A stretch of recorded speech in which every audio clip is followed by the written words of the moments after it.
When the President threatened the Speaker to halt this process in his review papers, the Speaker did not bow down to the President.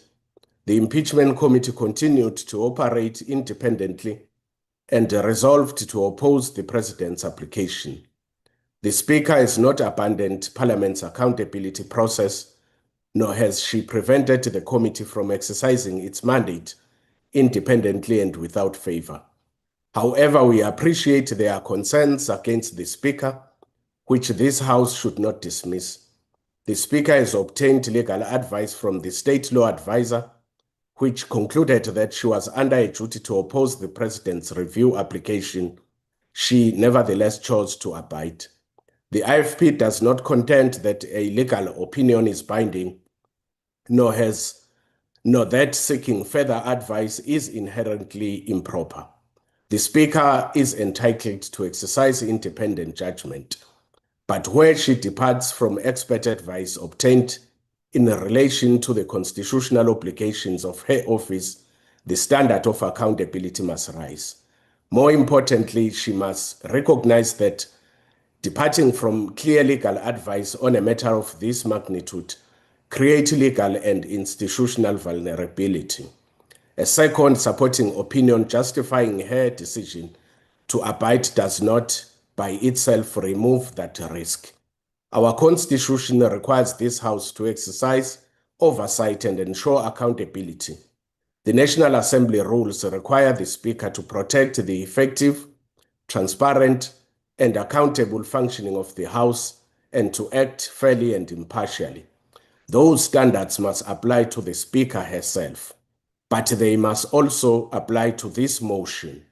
The evidence does not establish that the Speaker abandoned the impeachment process, protected the President from parliamentary scrutiny, or failed to implement the Constitutional Court's judgment.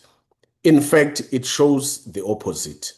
We therefore distinguish between conduct that deserves scrutiny and conduct that warrants removal.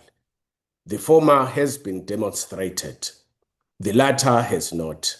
The IFP will therefore not support this motion. To invoke the words of the Honorable Minister V.F. Hlabisa, I quote, "Leadership must set an ethical tone, leading by example in every action and decision," close quote. We will continue to ask this of the Speaker. I thank you, Honorable Deputy Speaker.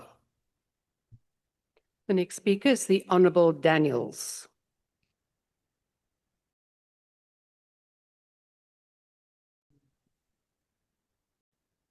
Thank you very much, and good afternoon to you, Deputy Speaker and colleagues on the platform.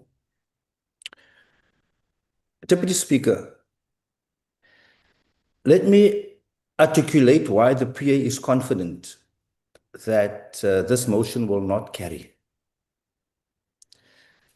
This is just a whole lot of noise created by the sponsor of this motion, and we have to cut through those noise because this is not about accountability. It's purely about vendettas. It's a political theater dressed up as constitutional oversight. Deputy Speaker, the rules demand a properly substantial